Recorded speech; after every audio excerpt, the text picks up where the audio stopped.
Good morning, guys. Welcome back to woodworking. So my video today is going to be getting some of the first steps done for the hinged box, which is your second assignment. I've selected a piece of pine. The pine, of course, is a lighter wood and works much better for projects like this than hardwood.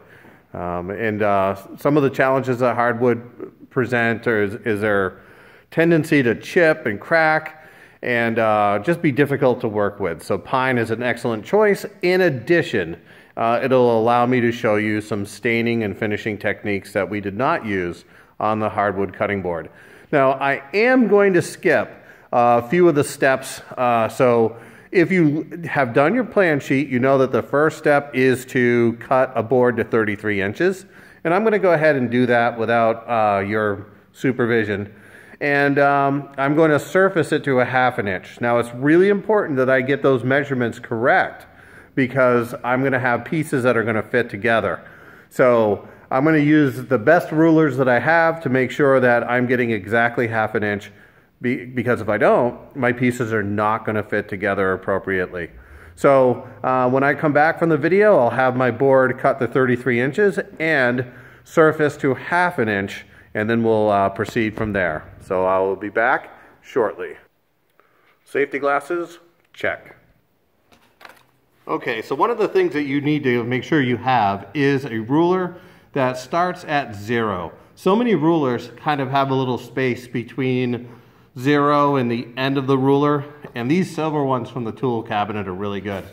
And I don't know if I can focus in enough, but one of the things that you'll notice is I am really close to a 1/2 inch. Every time I ran it through the surfacer, I would check that to make sure that I was going to get the most accurate cut I can. So the next thing I'm going to do is I'm going to separate this board into 2 pieces because I need 2 different widths. And for width, I'm going to use the table saw, but they're not going to be ripped, which is the process of using a table saw. They're not going to be ripped to the same width, so I need to separate them into 2 pieces. One 13 inches, one 20 inches. And then I'll use the miter saw for that because, again, I'm cross-cutting. And when I'm done with that, I'm going to go ahead and get set up on the table saw. We'll talk about the table saw safety because that one in the wood shop is probably the thing that I get most concerned about, because not only can you hurt yourself on it, but you can hurt others. But I'm going to go ahead, cross-cut this board, get set up on the table saw so that I can show you how to safely use that. Okay, it's table saw time. So I have my 2 pieces, one 20 inches, one 13 inches, and I'm ready to use the table saw. Now, there's a couple things about the table saw that you should recognize. This is the rip fence. This is the splitter guard, or also called the riving knife, and it comes with some anti-kickback pawls. Now, these little teeth right here, they're designed to grab the wood and prevent kickback, but kickback is still a threat even with those. You can't rely on them. So there's a couple things that you need to know about kickback. Number one, let me put the blade up here. So there's a little knob right there that puts the blade up. The blade should be roughly 1/8 or 1/4 inch over the work. I don't know if I have that captured, but I think so. I think you can see that the blade is over the work. And kickback happens when you have something that's pushing the wood against the blade, that's spinning this direction. If there's nothing supporting it and the kickback pawls haven't dug into the wood, it's going backwards. Another thing that will cause kickback is the wood turning. So it's very important that we keep the wood against the rip fence and going in the blade straight. So the first cut, I'm going to do 4 inches, and the second cut, I'm going to do 4 1/4. I'm going to rip them at those widths. And to set your width, you use this handle here. And again, I don't know if I have it. There we go. Put that handle up. There's a little line right there. Again, I don't know if you can see it. I'm shooting a video and doing stuff like this. Not the best way to teach. But I'm going to slide that line over to 4 1/4. My 4 1/4 is going to be my longer piece, and 4 inches is going to be my shorter piece. So the shorter piece is actually the top and bottom. This is going to be the front and back and the ends. So I'm going to get that set up over here. You'll notice that I'm using push sticks, and push sticks are required in my class whenever you're ripping widths of less than 5 inches. With 5 inches, you have enough room for your hands to operate fairly safely. Anything less than that, you should be using push sticks. So hopefully I can get the camera set up so that you can see me use these. And again, I'm going to do my first piece at 4 1/4, second piece at 4 inches, and using push sticks to keep my hands safe. So let's see if I can demo that in a meaningful way. So just so you're aware, the longer push stick I'm going to use behind the wood. You can see this groove should hook on to the end of the board. And this push stick is just simply keeping the board feeding into the blade straight. So when I have my students do this, I ask them to hold the board down with the smaller push stick, use their right hand, which should be free, to turn it on. Start with your hand.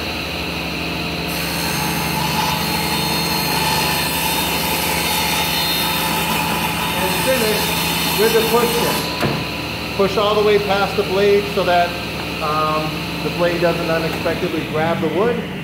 Another thing I hate is when kids will use a push stick to knock this little piece of scrap out of the way. It dings up my beautiful push sticks, really frustrating. So wait until the blade is stopped and then move it. I'm going to go ahead and readjust this to 4 inches. Being really careful to be as precise as possible. And I'm just going to repeat and do the same thing. I'm going to rip this to 4 inches using my combination of push sticks. Hold the board down, turn it on.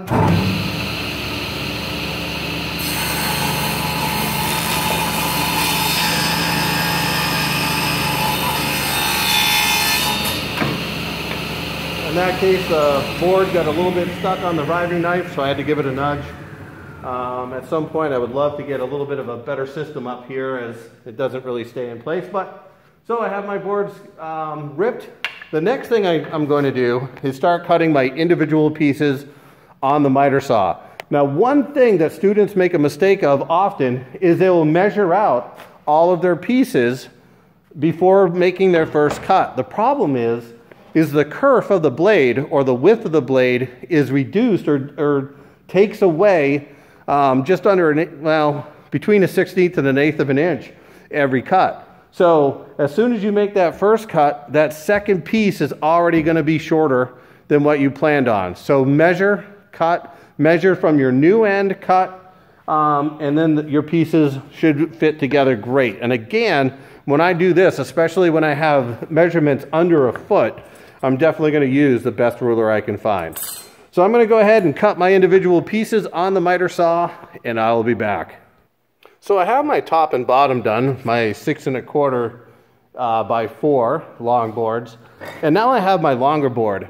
And another thing that I'd like you to consider when you're working with woodworking is, how can I do this in the safest way possible?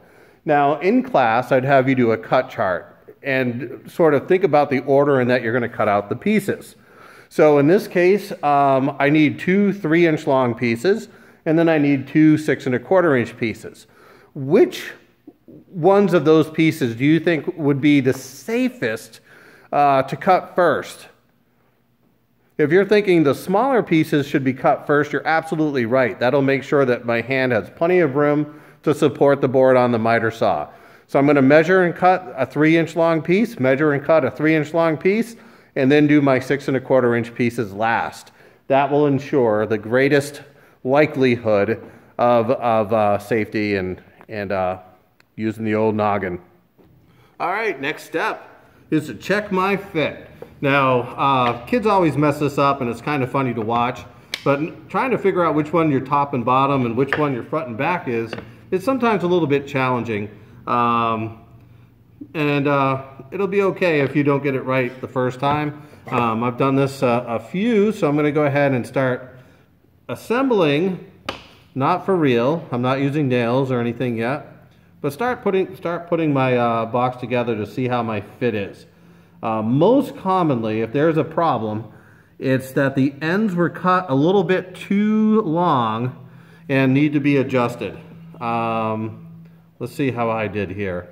I tried to do my very best, and I'm really close, but I think my ends are just a smidge long, and then of course my top will go right there. However, all of the rest of my lengths look really good. So what I'm going to do is I'm going to take the belt sander and I'm just going to sand these just a tiny bit, but not before seeing where I went wrong here.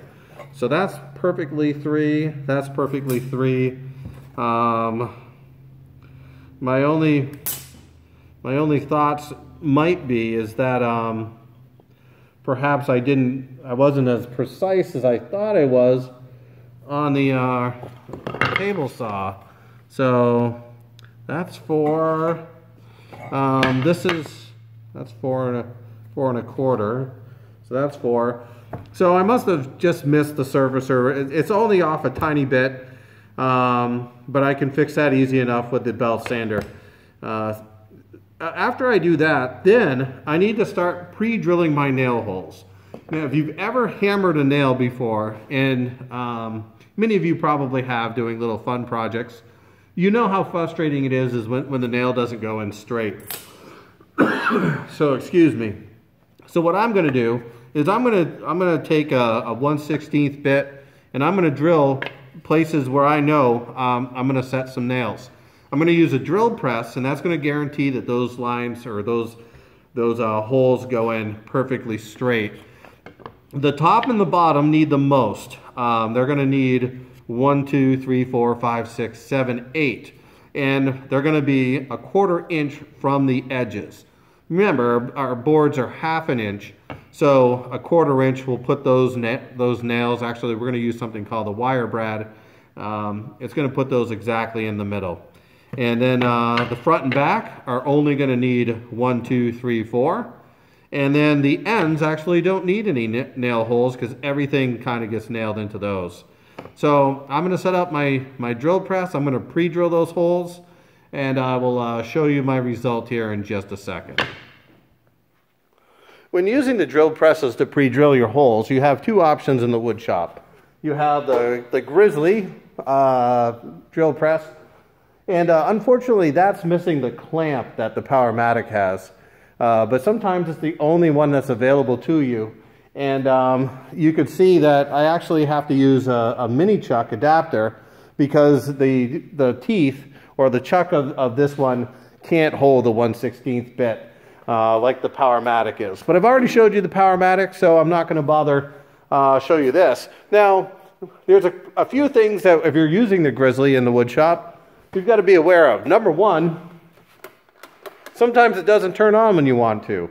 In this case, it's not turned on because it's unplugged, and this little drop down here gets used for a bunch of different things. So I'm going to go ahead and plug that in, but unfortunately it's still not going to work yet, and I'll show you why. Alright, so I have it plugged in, so you would think, hey, we're all set. Let's get this thing. But still doesn't turn on. The Grizzly has an extra safety mechanism right here. It's a yellow box with a red button, and you have to press that first. Now, a couple fun facts: if the drill is on and you plug it in, it'll actually beep at you.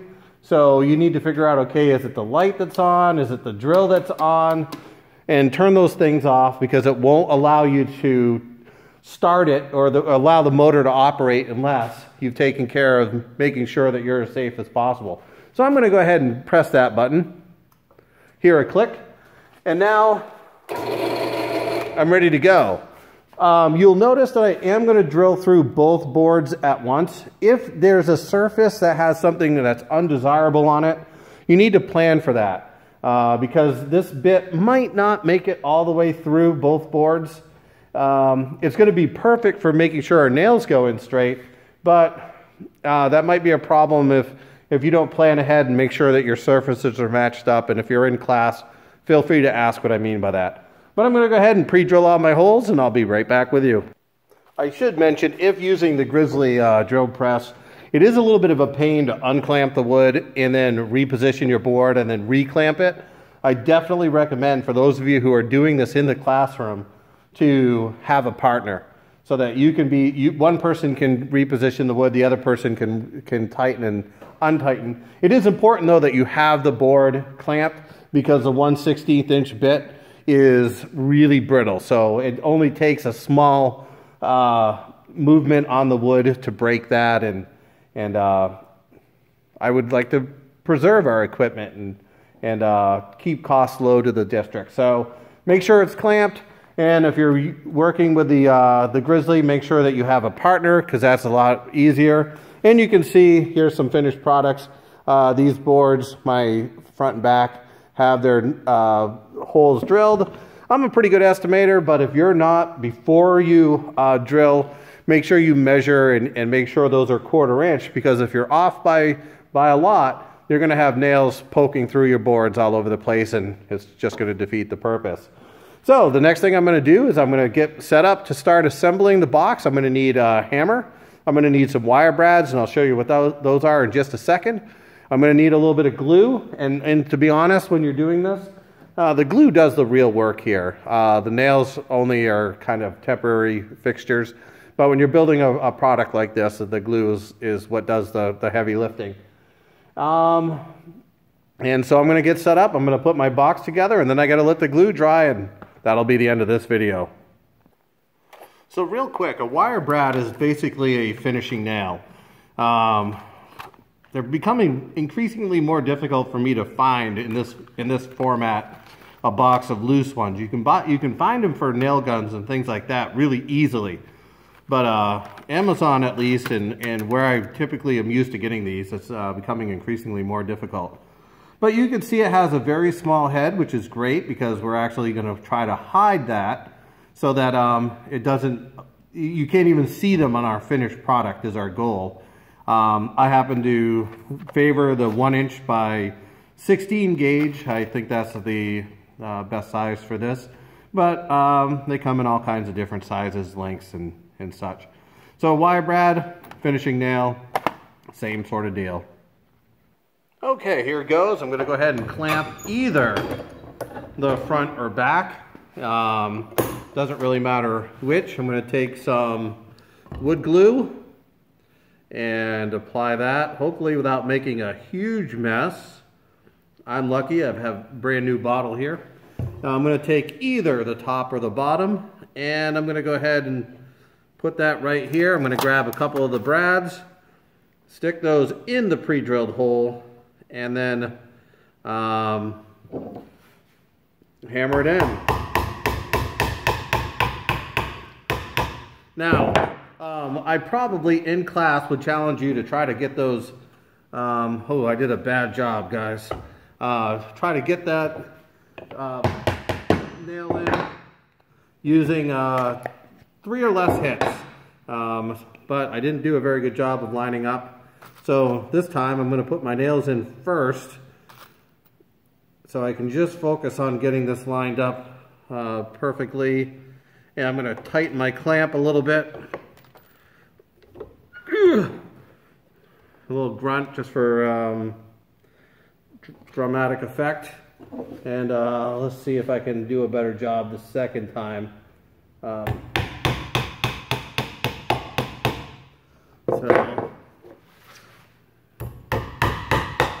Alright, great.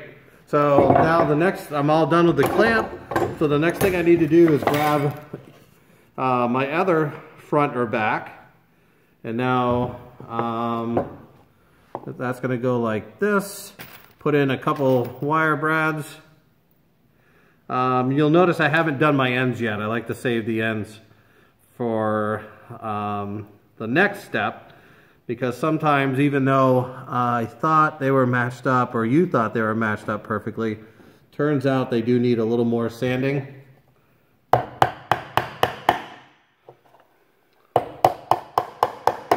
Alright, so let's find out. So, got my end, and this is a tight fit.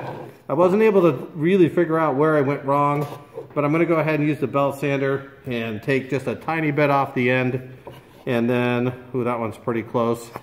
I will be right back.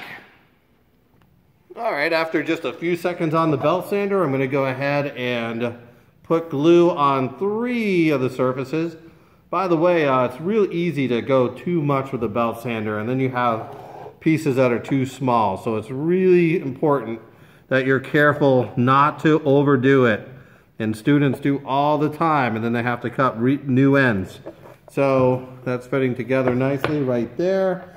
And this is fairly easy to put together from here on out.